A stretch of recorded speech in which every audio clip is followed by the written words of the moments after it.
so far to celebrate this special day with us today. As is tradition, there are of course a few people in particular that I'd like to thank. First, Hannah's parents, Mark and Jane.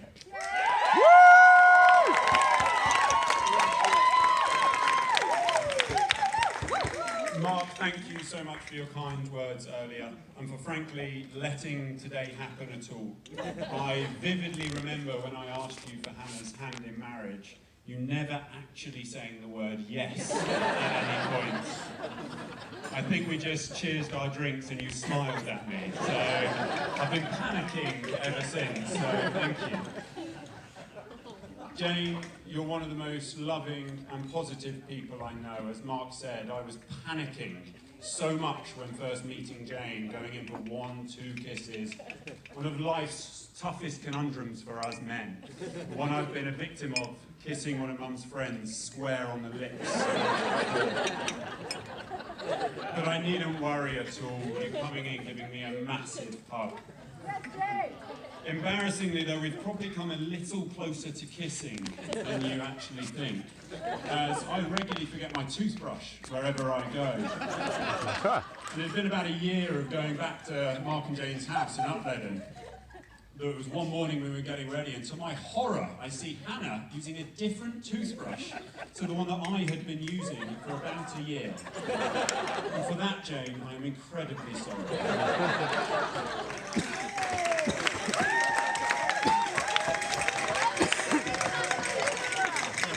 My biggest thank you to you both, though, is for giving me the greatest gift I could ever receive. And that's the gift of your beautiful daughter, Hannah. And I promise you both, I will thoroughly enjoy unwrapping that gift.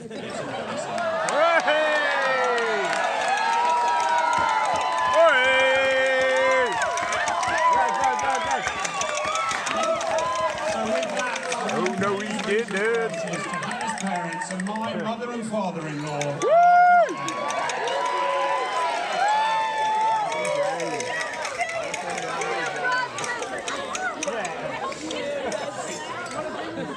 It's not only Mark and Jane that have welcomed me, it's the whole extended Spilsbury family over here. John, Hannah's granddad, who's back in Worcester and unfortunately couldn't make it out to here. Jen and Edna. You've all been so kind to me and treated me like one of your grandchildren. Always been so generous. Sometimes a little too generous, as one Christmas I had forgotten my boxer shorts and Edna over here, mid-80s, had offered me her knickers for Christmas. And offered politely declined. Like Hannah, family means the world to me, and I've been lucky enough to be raised by 2 incredible parents.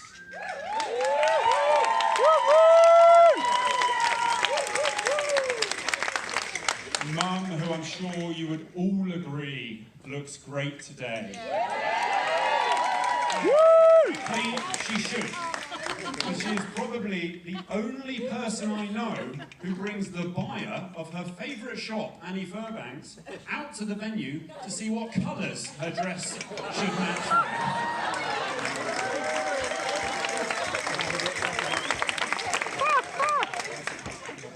with. Dad, when thinking about what to say here, one thing constantly came back, which I think sums you, or as my friends call you, Big John, up perfectly. And it's this. It's that all of them, bar none, would prefer to be friends with you than me. Hey! Go on, Big John. Thank you and Jane for your beautiful words during the ceremony. They were perfect. Woo!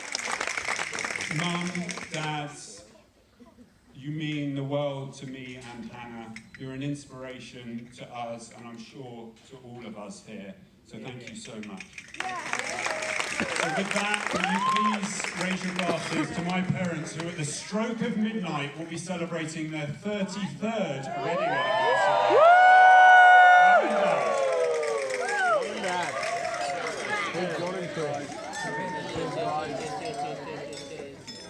Hannah and I are lucky enough to not only learn from our parents, but also our siblings. Joe, and now Jack, frankly, Hannah and I have learned to think twice before ever getting a tattoo.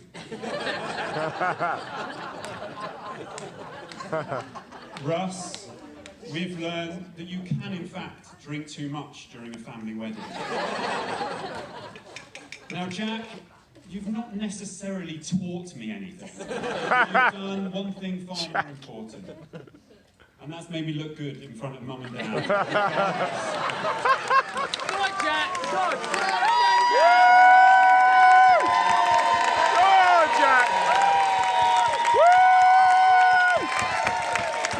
Jack.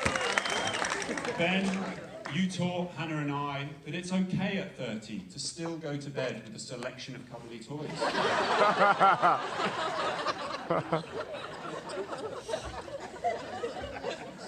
Like Hannah's granddad John, my gran couldn't make it out here today and is back in Manchester, or Wilmslow, as I'm sure she'd prefer me to say, sipping on a glass of wine as we speak.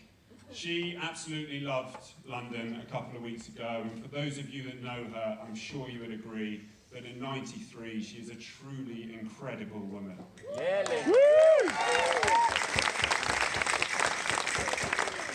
Naturally though, there are family that we have lost. My nan and both my granddads would have loved to have been here today. Hannah was lucky enough to spend some time with my nan before she passed away. And I remember one story, one of the last times that I saw my nan in hospital, and she'd become incredibly forgetful, not really knowing who all of us were. But for some reason, and really annoyingly, she remembered how bad United were doing during the Moyes era. Something my city-loving granddad would have adored. Hannah's other granddads and Edna's husband, John, would have absolutely loved to have been here today.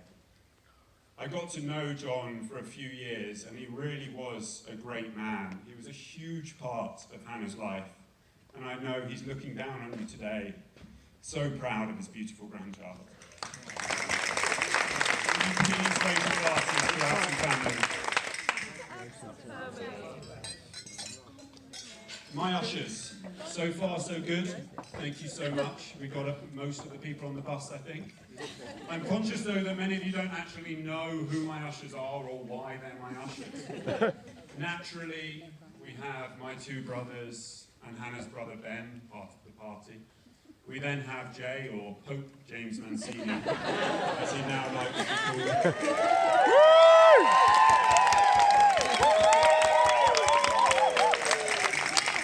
Jay, we knew that it would be special you marrying us when we asked you, but it meant so much more seeing today. We really appreciate how much work you put in.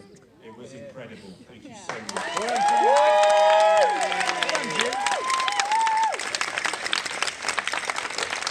We then have my best man, Henry.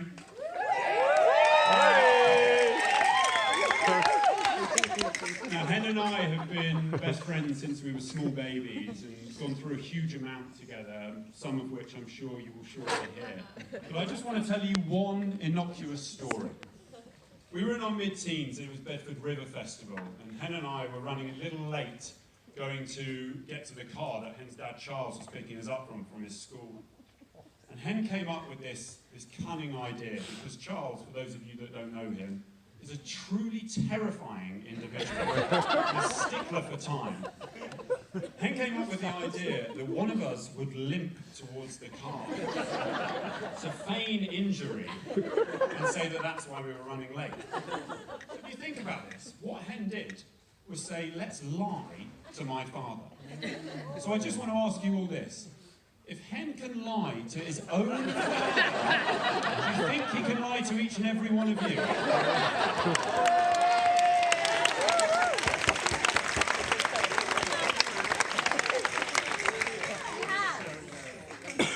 He lied, yeah? Anyway.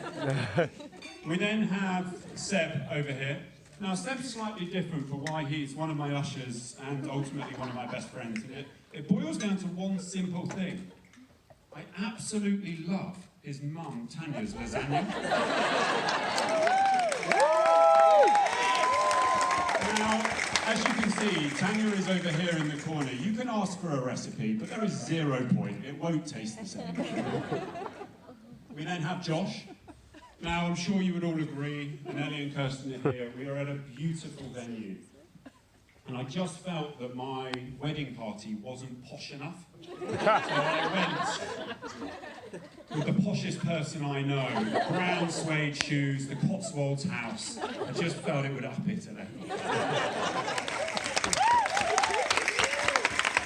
And then we have Dom. Now, I've been panicking a lot during this, that I would be sweating profusely under a double-breasted jacket. So I felt that if I have the sweatiest person I know next to me, then people will look naturally at him and think that I'm actually looking pretty cool.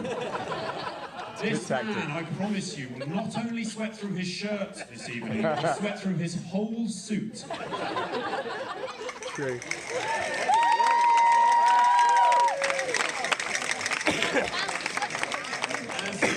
Any wedding, the bridesmaids and flower girl enrich the whole experience, and I'm sure you would all agree they all look beautiful tonight.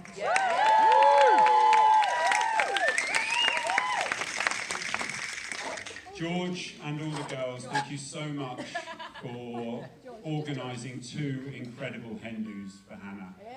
She came back so happy on both of them, had the best time, so thank you so much.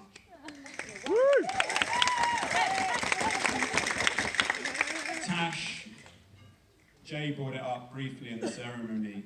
Thank you for persuading Hannah to come on that first date. Without that, I'm pretty sure we wouldn't all be here today, so thank you so much. Will you please raise your glasses to the beautiful bridesmaids and flower girl?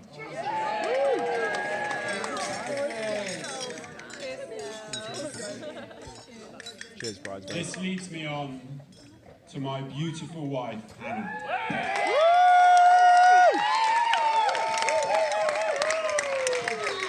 Hannah, you look stunning today, as you have done every day before and will do every day to come. Even on those days where your tolerance to alcohol is a little lower than usual.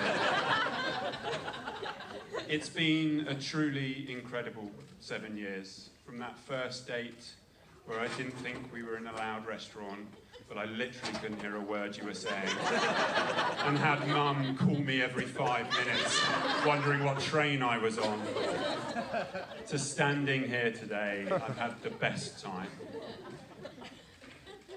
I actually found writing this speech a lot harder than I first thought, and realised later on that it was for one simple reason, and it's because I couldn't share it with Hannah.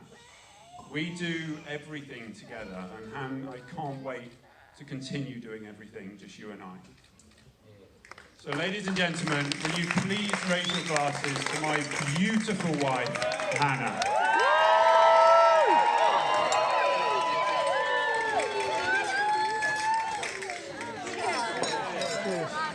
Thank you.